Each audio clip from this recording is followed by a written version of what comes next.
O que diz a Bíblia a respeito do dízimo? A questão do dízimo gera dificuldade e resistência em muitos cristãos. Em muitas igrejas, o dízimo recebe excessiva ênfase. Ao mesmo tempo, muitos cristãos não se submetem à exortação bíblica em ofertar ao Senhor. O dízimo e as ofertas deveriam ser uma alegria, uma bênção, mas raramente é o que acontece nas igrejas hoje, infelizmente. Dar o dízimo é um conselho do Velho Testamento. O dízimo era exigido pela lei, na qual todos os israelitas deveriam dar ao tabernáculo, templo, 10% de todo o fruto de seu trabalho e de tudo o que criassem. Levítico 27, 30, Números 18, 26, Deuteronômio 14, 22, 2 Crônicas 31, 5, Malaquias 3, do 8 ao 10. Alguns entendem o dízimo no Velho Testamento como um método de taxação destinado a prover pelas necessidades dos sacerdotes e levitas do sistema sacrificial. O Novo Testamento em nenhum lugar ordena e nem mesmo recomenda que os cristãos se submetam a um sistema legalista de dizimar. Paulo afirma que os crentes devem separar uma parte de seus ganhos para sustentar a igreja, em 1 Coríntios 16, do 1 ao 2. Ora, quanto à coleta que se faz para os santos, fazei vós também o mesmo que ordenei às igrejas da Galácia. No primeiro dia da semana, cada um de vós ponha de parte o que puder ajuntar, conforme a sua prosperidade, para que não se façam as coletas quando eu chegar. O Novo Testamento, em lugar nenhum, determina certa porcentagem de ganhos que deva ser separada, mas apenas diz, conforme a sua prosperidade. Em 1 Coríntios 16, 2. A igreja cristã basicamente tomou esta proporção, 10%, do dízimo do Velho Testamento e a incorporou como um mínimo recomendado para o ofertar cristão. Entretanto, os cristãos não deveriam se sentir obrigados a se prender sempre à quantia de 10%.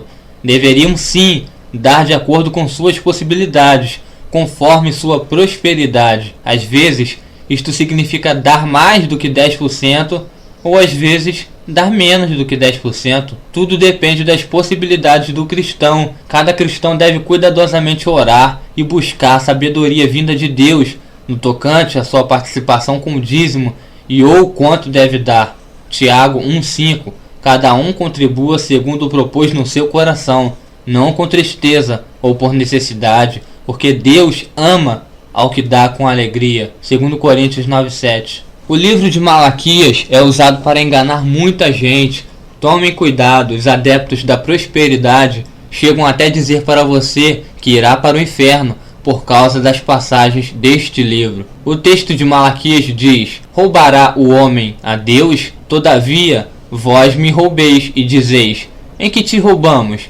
Nos dízimos e ofertas alçadas. Malaquias 3:8. Mas eles omitem a explicação do texto para impor medo nas pessoas. O texto era mandamento para os sacerdotes do Antigo Testamento. Malaquias capítulo 2 explica isso. Agora, ó sacerdotes, este mandamento é para vós. Se não ouvirdes e se não propuserdes no vosso coração dar honra ao meu nome, diz o Senhor dos Exércitos, enviarei a maldição contra vós e amaldiçoarei as vossas bênçãos, e também já as tenho amaldiçoado, porque não aplicais a isso o coração.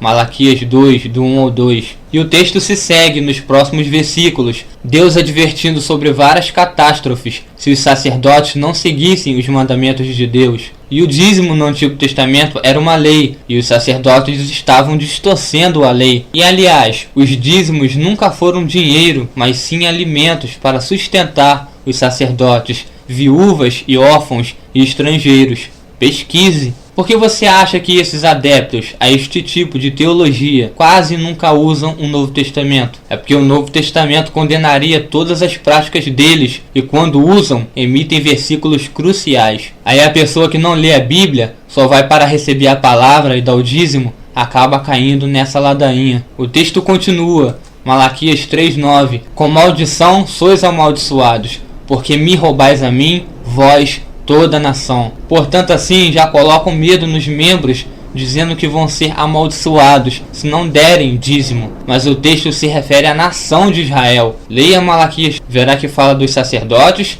de leis e de Israel. Os adeptos da prosperidade botam mais medo ainda usando 1 Coríntios 6:10. Não erreis, nem os devassos, nem os idólatras, nem os adúlteros, nem os efeminados, nem os sodomitas, nem os ladrões, nem os avarentos, nem os bêbados, nem os maldizentes, nem os roubadores herdarão o reino de Deus. 1 Coríntios 6:10. Ou seja, o texto fala também de ladrões, de quem rouba alguma coisa. Mas como eles são espertos, assemelham logo que roubam dinheiro de Deus. As pessoas que seguem Malaquias 3:8. Depois de entender tudo que eu disse, você tem que pensar. Você pode concordar com os 10%. Não é pecado, se sua igreja for de boa fé. Mas a Bíblia também afirma que se dê com alegria e com amor. Se você não deseja participar do dízimo, você não irá morrer ou ir para o inferno. É só não dar. Se você deseja apenas dar ofertas, tudo bem, oferte. Se você não tem condições de dar nada,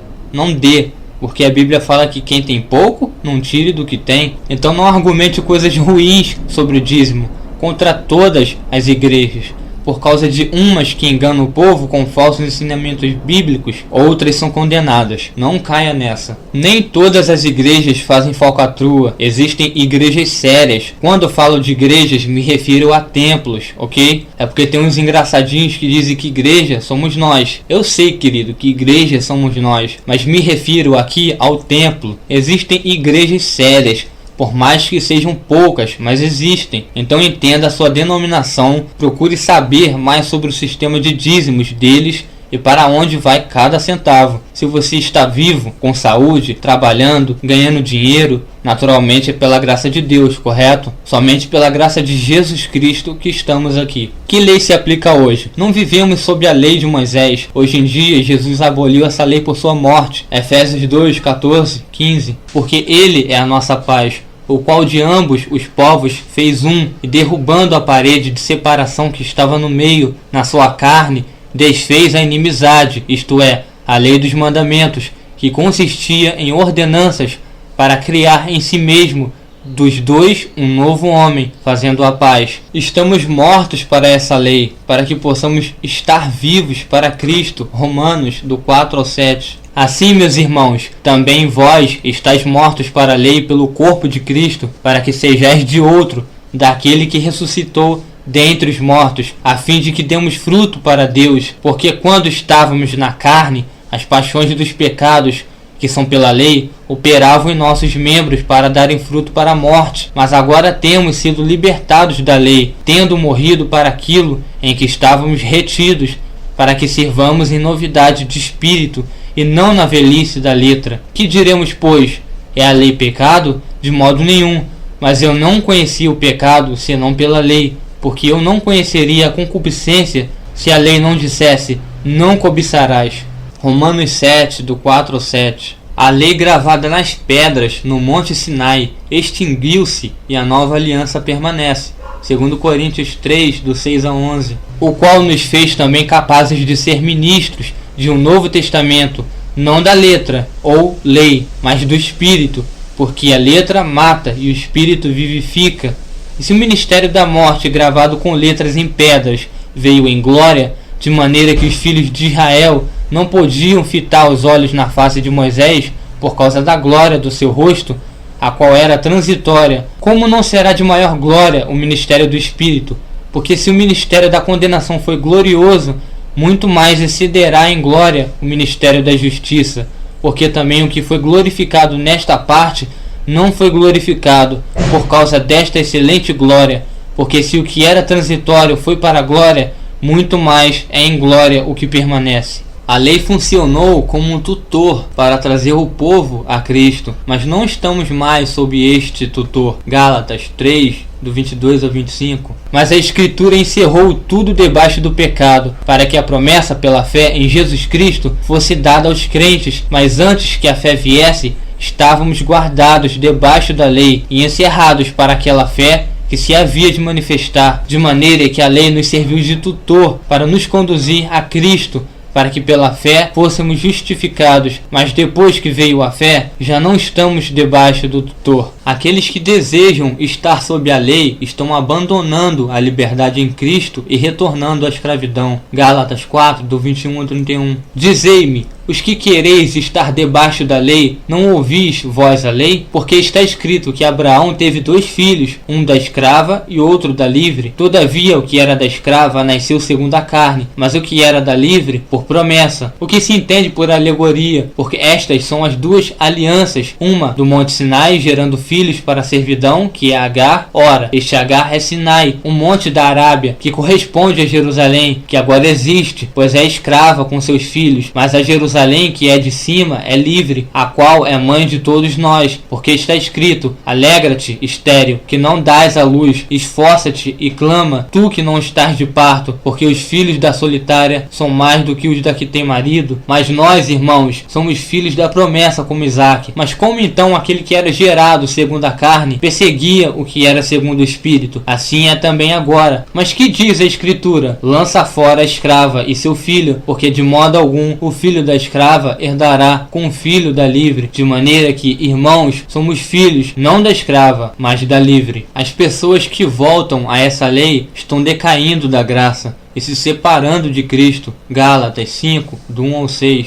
Estai, pois, firmes na liberdade com que Cristo nos libertou, e não torneis a colocar-vos debaixo do jugo da servidão. Eis que eu, Paulo, vos digo que se vos deixardes circuncidar, Cristo de nada vos aproveitará. E de novo protesto a todo homem que se deixa circuncidar, que está obrigado a guardar toda a lei. Separados estáis de Cristo, vós, os que vos justificais pela lei, da graça tendes caído, porque nós, pelo Espírito da fé, aguardamos a esperança da justiça, porque em Jesus Cristo nem a circuncisão, nem a incircuncisão tem valor algum, mas sim a fé, que opera pelo amor. Não temos o direito de retornar a essa lei para obrigar que guardem o sábado, a circuncisão, os sacrifícios de animais, as regras especiais sobre roupas, a pena de morte para os filhos rebeldes, o dízimo e qualquer outro mandamento da lei de Moisés. Vivemos sob a autoridade de Cristo e temos que encontrar a autoridade religiosa na nova aliança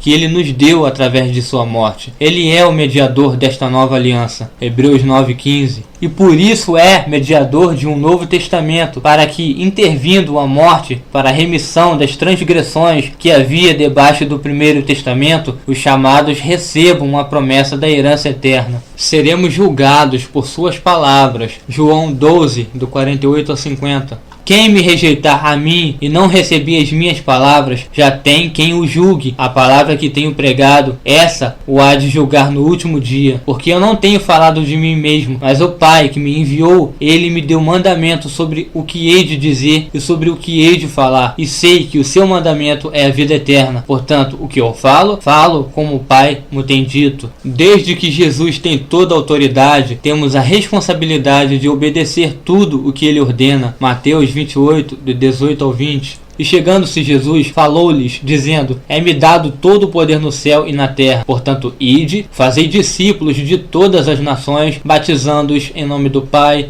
e do Filho, e do Espírito Santo, ensinando-os a guardar todas as coisas que eu vos tenho mandado. E eis que eu estou convosco todos os dias, até a consumação dos séculos. Amém.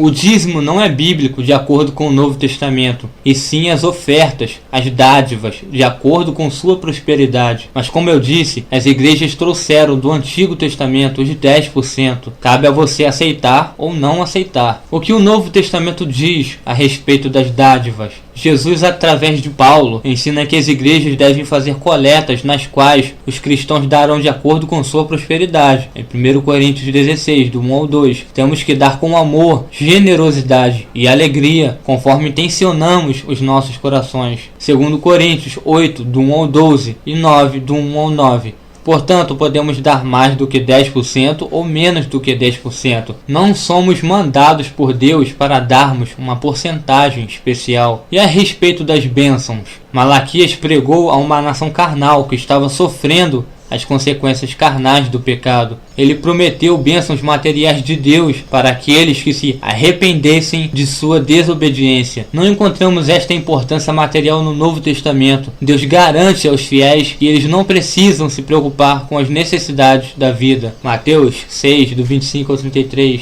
Por isso vos digo, não andeis cuidadosos quanto à vossa vida, pelo que é vez de comer ou pelo que é vez de beber, nem quanto ao vosso corpo, pelo que é vez de vestir. Não é a vida mais do que o mantimento, e o corpo mais do que o vestuário? Olhai para as aves do céu, que nem semeiam, nem cegam, nem ajuntam em celeiros, e vosso Pai Celestial as alimenta. Não tendes vós muito mais valor do que elas? E qual de vós poderá, com todos os seus cuidados, acrescentar um côvado à sua estatura? E quanto ao vestuário, por que andais solícitos? Olhai para os lírios do campo, como eles crescem, não trabalham nem fiam. E eu vos digo que nem mesmo Salomão em toda a sua glória se vestiu como qualquer deles. Pois, se Deus assim veste a erva do campo que hoje existe e amanhã é lançada no forno, não vos vestirá mais a vós, homens de pouca fé? Não andeis, pois, inquietos, dizendo: que comeremos, ou que beberemos, ou com que vos vestiremos, porque todas estas coisas os gentios procuram. De certo, o vosso Pai Celestial bem sabe que necessitais de todas estas coisas, mas buscai primeiro o reino de Deus e a sua justiça, e todas estas coisas vos serão acrescentadas. Mas o Novo Testamento não promete luxo, conforto e riquezas. Jesus sofreu nesta vida, e assim seus seguidores sofrerão. Marcos 10, do 29 ao 30, Lucas 9, do 57 ao 62. A preocupação com a prosperidade material nos distrai da meta celestial e nos arrasta à idolatria da cobiça. Colossenses 3, do 1 ao 5. Vós, senhores, fazei o que for de justiça e equidade a vossos servos, sabendo que também tendes um Senhor nos céus. Perseverai em oração, velando nela com ação de graças, orando também juntamente por nós, para que Deus nos abra a porta da palavra, a fim de falarmos do mistério de Cristo, pelo qual estou também preso, para que o manifeste como me convém falar. Andai com sabedoria para com os que estão de fora, remindo o tempo. Tais motivos não têm nenhum lugar entre os cidadãos do reino de Deus. Sobre Malaquias 3:10. Aqueles que citam Malaquias 3:10 para exigir o dízimo e prometem prosperidade material estão distorcendo a palavra de Deus. Eles estão enchendo os tesouros das igrejas ao desviarem a atenção de seus seguidores das coisas espirituais para darem atenção às posses materiais. Pedro advertiu sobre tais mestres. Também, movidos pela avareza, farão comércio de vós com palavras fictícias. Para eles o juízo lavrado a longo tempo não tarda, e a sua destruição não dorme. Segundo Pedro 2:3. Deus oferece uma coisa muito melhor aos seus seguidores, um prêmio eterno no céu. Paulo nos desafia a mirar essa meta. Portanto, se fostes ressuscitados juntamente com Cristo, buscai as coisas lá do alto, onde Cristo vive, assentado à direita de Deus. Pensai nas coisas lá do alto, mas não nas que são da terra. Colossenses 3, do 1 ao 2. Fiquem com Deus e que Ele os abençoe.